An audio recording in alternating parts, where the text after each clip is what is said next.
And a warning tonight, city and state officials are advising people to be on the lookout for untrustworthy COVID-19 testing sites. Chicago Tonight's Joanna Hernandez has more on what you should know before walking into a pop-up testing site. Joanna. Brian, as if the pandemic wasn't tough enough, people now have to consider if the testing site they're going to is legit. The CEO of the Better Business Bureau says if a COVID testing site asks for a credit card or your social security number, that should be a big red flag. Some of them are just bad businesses at first and foremost. They're not getting their data right, or they're not doing the testing right.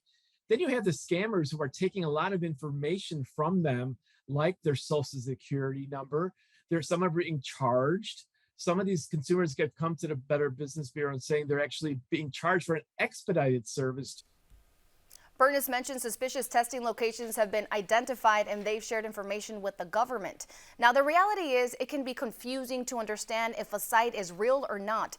The Illinois Attorney General has also received numerous complaints about the influx of pop-up sites showing up all across the state. He says people need to check if testing sites are licensed and regulated. There are going to be pop-up sites that may, in fact, use a legitimate laboratory and a legitimate test to get results. But it's important to ask who they're using as their laboratory, and to make sure that that laboratory is certified. It's called CLIA certified. It's Clinical Laboratory Improvement Amendments. And there's the CDC actually has a list of CLIA certified laboratories. Illinois Attorney General also says that this is a national challenge as the country navigates the latest Omicron COVID surge and people scramble to find testing sites.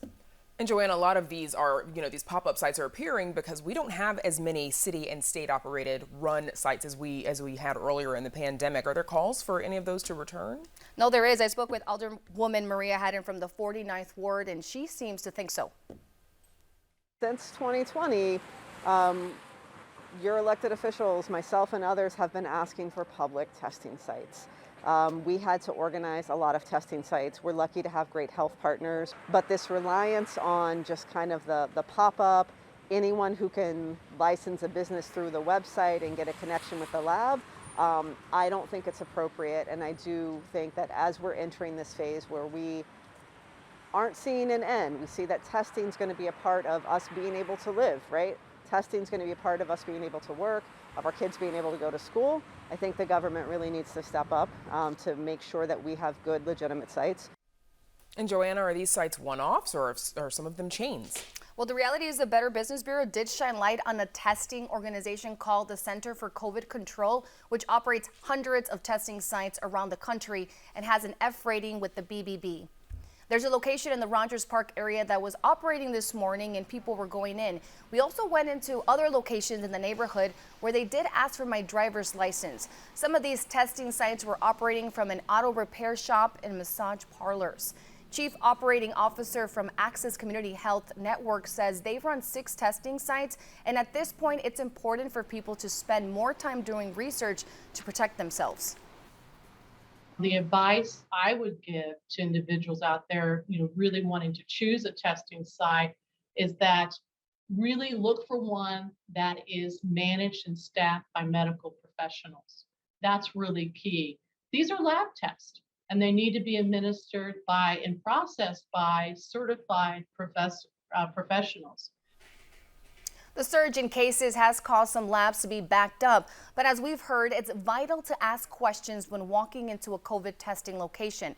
Your best bet is heading to the Illinois Department of Health and the CDC, where they have a list of verified COVID testing operations. The CEO of the Better Business Bureau predicts this is going to be a problem until the government puts out a stronger plan to shut down fake testing sites. I've seen things like this happen in my career of 34 years.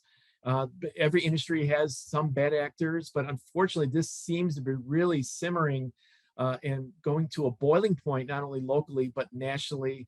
So we're concerned about it, and I believe there needs to be more government oversight. And Brandon, we learned today that the organization I spoke about earlier, the Center for COVID Control, is temporarily closing all of their locations. They say it's an effort to retrain their staff, but the move comes amid investigations into the company. Of course, important to know, Joanna. Unfortunately, a lot of people being taken advantage of. Thank you so much for your reporting. Thank you.